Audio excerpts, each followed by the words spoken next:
po, Ma'am Good Irido. So tonight, where I am going to film the night sky. As you can see, I'm inside my room. So I'm gonna go outside my balcony and explain what's happening.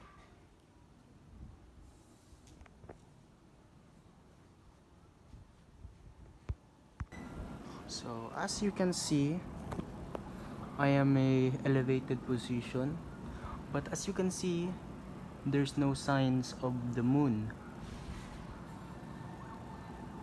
This much this probably explains because tonight is the new moon. Therefore, wala po tayong makikita.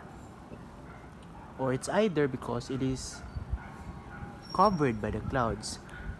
Considering sa ato ang weather for tonight, for this day's weather, which is cloudy. Hindi po natin maaaring makita yung moon because of those two reasons, which is full new moon or because cloudy po yung weather. I do not sense or I do not see the presence of the moon tonight. So we can conclude that the moon is still forming or it is the new moon. So from what I can observe, wala po talaga tayong makikita no? Kasi nga new moon at saka cloudy. It is very impossible or hard to spot the moon in these current situations po regarding those two circumstances blocks our visions po. The two circumstances po blocks our vision to spot the moon. And so, kahit na wala po or hindi po cloudy yung weather natin, but since it is the new moon, hindi po talaga natin makikita. That's all for tonight, and I will continue my observation for the next night. Thank you po, ma'am. Good evening, Ma'am Gudavido. Tonight is the second night of my observing the phases of moon. So we're gonna get inside as usual.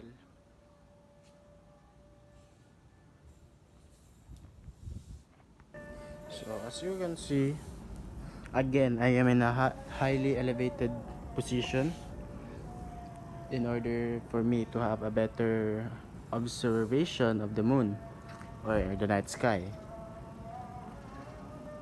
But as we can still see, the sky is still pitch black, and thus there's no signs of the moon whatsoever. However, tonight's moon phase is the first waxing. This is observed or parang nahalata po natin na hindi po natin siya nakikita. That's because first waxing is only shows a little radiance of the moon. So bali naka-covered pa din sa shadow yung moon, hindi pa rin po talaga natin makikita. Wala po talagang makikita So again, tomorrow night babalik na naman tayo, and hopefully tomorrow mayroon na po tayong buwan. Good evening, Miss Gudavido. Tonight is the third night of our observations of the phases of the moon. So as you can see, as usual again, I am in a high elevated place and positions to secure na makakita ta sa atong moon. Pero as usual, since cloudy man ang kalibutan, wala tayong makita nga moon.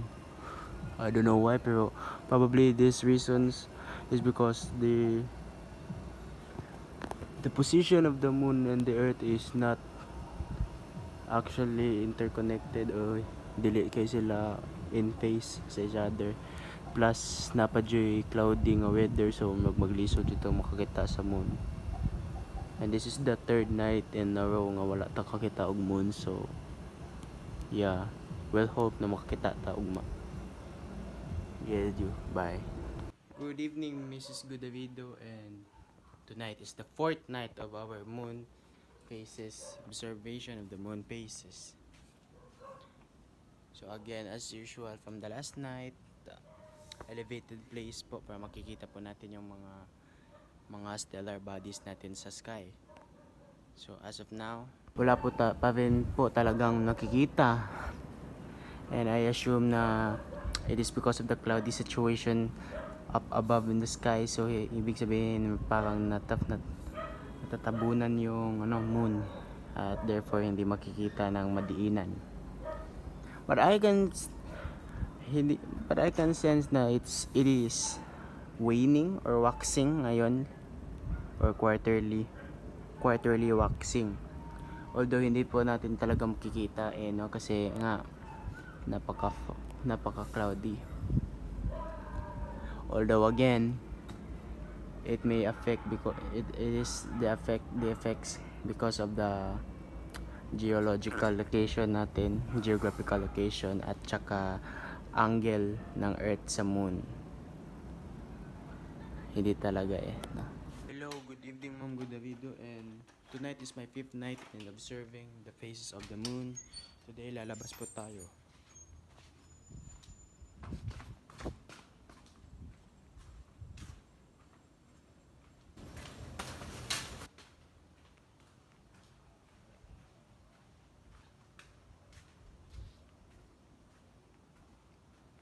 Okay.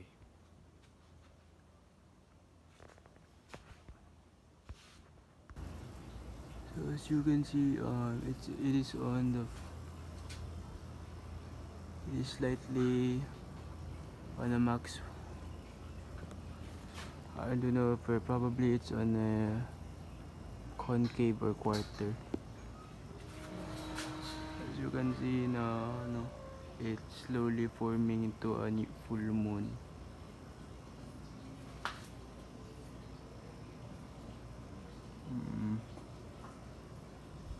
There you have it po.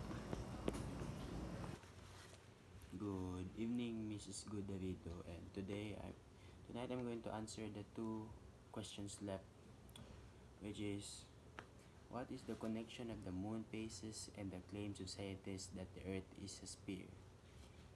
And what is the connection of sunset and sunrise in the motion of Earth? So, in the connection of the moon phases and the claims of scientists that the Earth is a sphere, the connection between moon phases and the charm that the Earth is sphere lies in the observation of the changing appearance of the moon. So, on the appearance of the moon na ginapasabatan which is the moon phases, which is the first waxing, first concave, second concave, fourth quarter, chuchu, full moon, new moon. Yan ang moon phases. As it orbits our planet, the correlation between moon phase and the claim that the Earth is a sphere is evident through observations such as lunar eclipses and global differences in moon phase sightings.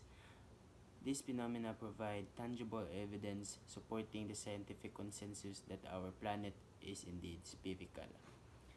Number 1 reason po dana is the fact that the moon phases are only